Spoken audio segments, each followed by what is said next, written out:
कि सही मायने में बहुमत से सरकार वो बोली जाएगी जिसको 60% 50 से ऊपर परसेंटेज वोट मिले, कम 85-90% जनता को वोट देना चाहिए और बहुमत से ही सरकार बनना चाहिए। मेरा तो मानना यही है कि 50 से ऊपर परसेंटेज वोट जब तक एक पर्टिकुलर पार्टी को नहीं पड़े जब तक उसकी सरकार नहीं बननी चाहिए। हमें जो है संविधान के अंदर अपने 1/3 मेजोरिटी लानी पड़ेगी।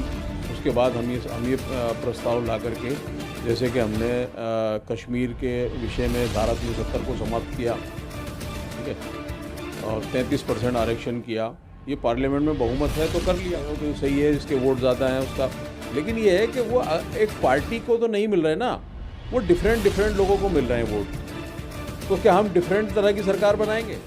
करना चाहिए, लेकिन वो सबके लिए, सबको होना चाहिए। अब जैसे कि कोई कहता है कि नहीं, हम जो है वोटिंग मशीन में गड़बड़ है, कोई कुछ कहता है, कोई कुछ कहता है, तो क्या तो आप एक ही इशू पे सब एक हो जाए? अब यहाँ तो सब पब्लिकली तो सब लोग बोलते हैं कि वोटिंग मशीन में दिक्कत है, लेकिन जब उनको इलेक्शन कमिश्नर जब उनके साथ बैठक करता है तो वो लोग जो सब साइन करके आ जाते हैं, नहीं हमें कोई दिक्कत नहीं है, हम इस चीज़ को एक्सेप्ट करते हैं।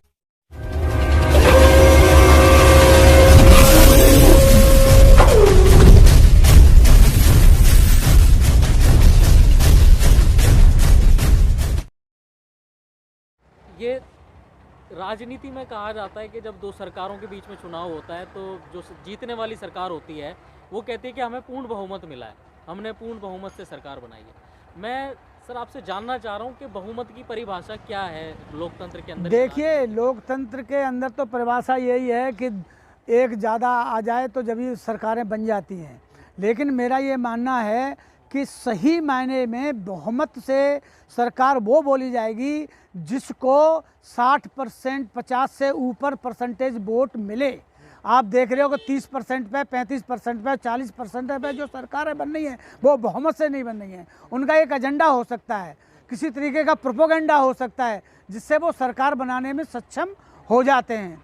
और आपने देखा होगा अभी 3 राज्यों में सरकारें, जो ऐसा लग रहा था कि विपक्ष की सरकारें बनेंगी, लेकिन उस समय मीडिया ने और बीजेपी ने किस तरीके से गेम प्लान बना करके, किस तरीके से लोगों को बेवकूफ़ बना करके, जैसे छत्तीसगढ़ में वो महादेव है, उसका कोई लेना देना नहीं सरकार से, वो आदमी पकड़ा भी गया है, उसका कहते हैं 550 करोड़ का घोटाला, और 550 करोड़ का घोटाला जिस आदमी ने किया है, व्यक्तिगत आदमी ने, उससे ने कह करके वो सरकार का घोटाला बना दिया।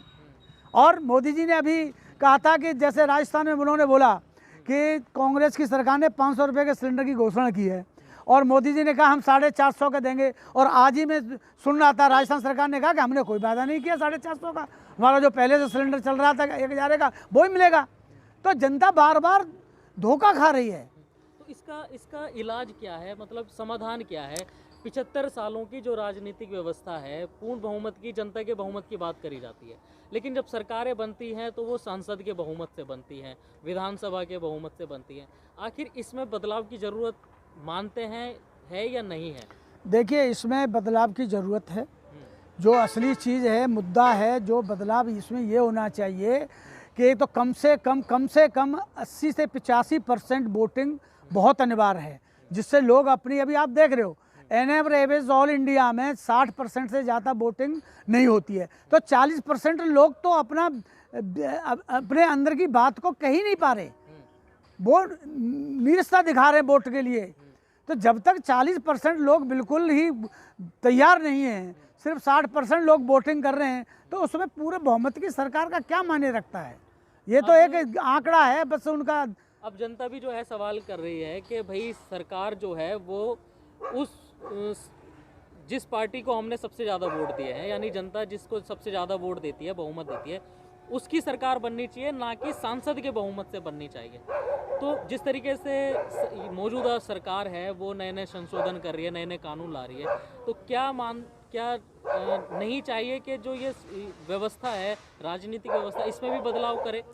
नहीं, देखिए, इसमें राजनीतिक बदलाव तो होना चाहिए। जैसे मैंने कहा था कि हिंदुस्तान के अंदर जो हमारी जो चुनाव की जो प्रणाली है, वो उसमें कहीं न कहीं कुछ कमियां तो हैं कि जब हमें 100 के 100% वोट नहीं तो कम से कम 85-90% जनता को वोट देना चाहिए और बहुमत से ही सरकार बनना चाहिए। मेरा तो मानना यही है कि 50 से ऊपर परसेंटेज वोट जब तक एक पर्टिकुलर पार्टी को नहीं पड़े, जब तक उसकी सरकार नहीं बननी चाहिए, ये मेरा मानना है। क्या मानते हैं कि इसी में जब सांसद कम होते हैं और खरीद फरोख्त का जो सिलसिला शुरू होता है, कहीं ना कहीं करप्शन पे भी इससे रोक लगेगी? राजनीतिक बिल्कुल व्यवस्था करप्शन के पर अंदर? रोक लगेगी। और देखिए, आप तो देख रहे होंगे, जैसे मध्य प्रदेश में देखा था, कहीं न कहीं ऐसा गुणा भाग लगा लेते हैं। पहले ये था कि 1/3 का बहुमत चाहिए, उसके बाद में 2/3 कर दिया गया। 2/3 में बहुत समस्याएं पार्टियों को टूटने में हो जाती थी, लेकिन उन्होंने नया एक तरीका ढूंढ लिया कि कुछ विधायकों को चलो उनसे इस्तीफा दिलवाओ, अच्छी मोटी रकम दो, इस्तीफा दिलवाओ और उसको मार्जिन को कम कर दो, और कम करने के बाद अपनी सरकार बना लो, जैसे मध्य प्रदेश में हुआ था। तो ये सिस्टम ठीक नहीं है। जब एक बार चुनाव सरकार चुन गई और बहुमत से चुन गई, तो उसको इस तरीके से करना, ये भी तो बहुत बड़ा गलत काम हो रहा है। सबसे पहले तो परिचय करा दीजिए अपना। मेरा नाम दिलदार हुसैन बेग है और मैं मुस्लिम गौ रक्षा दल के नाम से एक संस्था चलाता हूँ। हनुमान वाटिका में आप आए हैं यहीं से, और हर महीने के दूसरे रविवार को इसकी मासिक बैठक होती है। तो ये बताइए, लोकतंत्र में बहुमत की परिभाषा क्या समझते हैं? किस चीज़ को बहुमत कहते हैं? जैसे राजनीतिक पार्टियां कहती हैं कि भाई हमें पूर्ण बहुमत मिला है और हम पूर्ण बहुमत की सरकार है, चुनी हुई सरकार है। बहुमत की परिभाषा जानने की हम कोशिश कर रहे हैं। बहुमत से क्या समझते हैं आप? बहुमत, जैसे संविधान में कहा गया है कि जिनके ज़्यादा मेंबर ऑफ पार्लियामेंट होंगे, सरकार उन्हीं की बनेगी। और संविधान के अंदर बदलाव लाने के लिए हमें जो है संविधान के अंदर अपने 1/3 मेजॉरिटी लानी पड़ेगी। उसके बाद हम ये प्रस्ताव ला करके, जैसे कि हमने कश्मीर के विषय में धारा 370 को समाप्त किया, ठीक है, और 33% आरक्षण किया। ये पार्लियामेंट में बहुमत है तो कर लिया। लेकिन जब बात की जाती है लोकतंत्र में, जनता के बहुमत की बात करी जाती है, लेकिन जब सरकारें बनती हैं, सवाल यही है कि तो सांसदों के बहुमत से क्यों सरकार बनती है? जिस पार्टी को ज़्यादा वोट मिलता है उसकी सरकार क्यों नहीं बनती? आपका सवाल सही हो सकता है आपके हिसाब से, लेकिन जो इसका जायज़ जो वो तरीका है, वो अगर संविधान ने हमें, अगर जो आर्टिकल है उसके हिसाब से हमें ये हक दिया है कि हम संविधान के अंदर जो भी हमारा बहुमत होगा, जिसके हमारे ज़्यादा सांसद होंगे, उसी की सरकार होगी।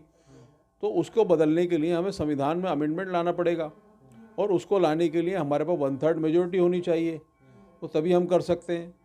तो हम अब मानने को तो हमने बहुत सी बातें मांगी हैं। वो बहुत से लोगों की अब एक पार्टी है, वो ये कहती है कि हर जो वोटर्स है उसको 6,500 रुपये आप पेंशन दिया करें। तो अब ये उनका अपना इशू है। अब 6,500 रुपये अगर हम हर वोटर्स को देने लगे, तो वो तो काम करना छोड़ देंगे, फिर इसी पे डिपेंड हो जाएंगे।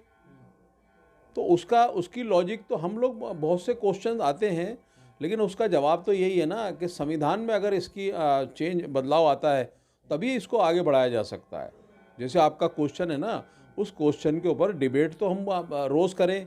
हाँ, ये बात आप कह रहे हो कि सही है, जिसके वोट ज़्यादा हैं उसका, लेकिन ये है कि वो एक पार्टी को तो नहीं मिल रहे ना, वो डिफरेंट लोगों को मिल रहे हैं वोट।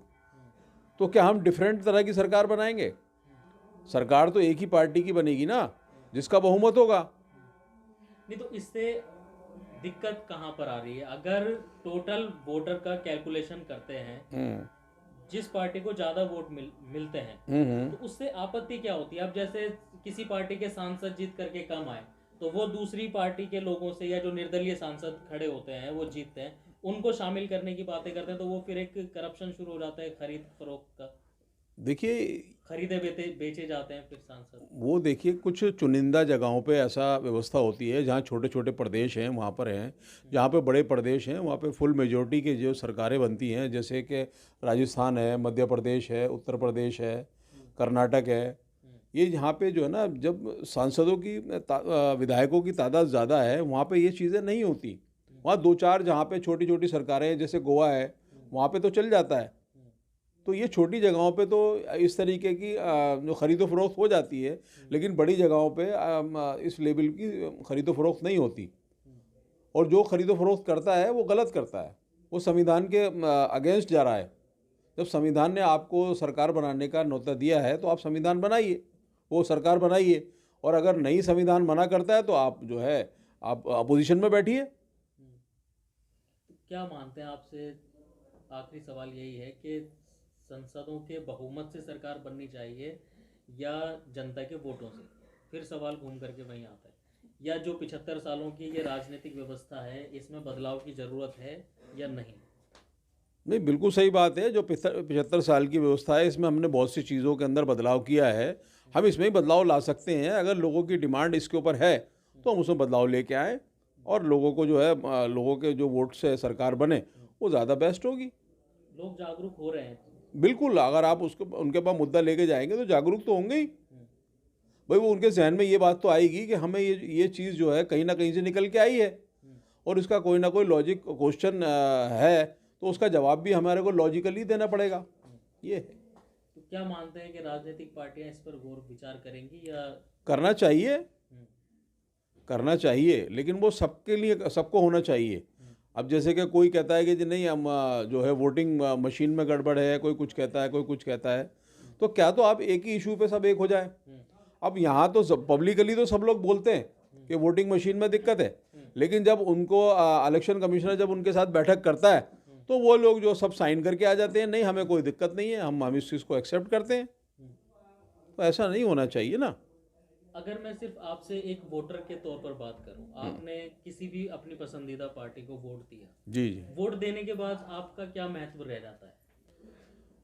वोट देने के बाद हमारा अहमियत रह जाती है वोटर के रूप में? आप हमने वोट दे दिया और हमारी चॉइस की, हमने ये कि हमने इस पार्टी को वोट दिया और हम चाहते हैं कि इसकी सरकार बने, इसके जो वो हैं संविधान जो हमसे बता रहा है वो हमारे हिसाब से पूरे उतर रहे हैं, तो हमने इसको वोट दे दिया। आपने अपनी पसंदीदा पार्टी को या अपने पसंदीदा कैंडिडेट को वोट दिया, जी जी, और वो वोट आपने देने के बाद में वो कैंडिडेट हार गया। देखिए फिर आपका घूम फिर के क्वेश्चन वहीं आ जाता है कि हमें वोट वाले को जो है महत्व देना चाहिए या चुने हुए नुमाइंदे को देना चाहिए। तो मैं तो यही कहूँगा जो संविधान के अंदर है कि चुने हुए नुमाइंदे को हम वो हक देंगे, चाहे भले ही मैंने वोट दिया और वो हार गया, तो उसमें जो है अब जिसकी तादाद ज़्यादा है हम उसी को ही मानेंगे। यानी जनता का बहुमत जो है उसकी परिभाषा समझने की ज़रूरत है। समझने की ज़रूरत के साथ साथ उसको अमेंडमेंट लाने के लिए विधानसभा के अंदर इसका एक पूरा जो है वो तैयार किया जाए। और अगर कोई पार्लियामेंट में क्वेश्चन डालते हैं, एक 0 आवर्स होता है उसके अंदर भी डाल सकते हैं, या कम से कम 141 सांसदों से हम लोग जो है लिखित तौर पे ये ले लें कि हम ये जो चाहते हैं कि क्या वोटर्स के आधार पर सरकार बने या MP MLA के आधार पर सरकार बने। तो ये हम लोग जब उनसे कहेंगे और उनसे लिखित रूप में लेंगे तब हम जो है स्पीकर को दे करके पार्लियामेंट में क्वेश्चन डाल सकते हैं ये।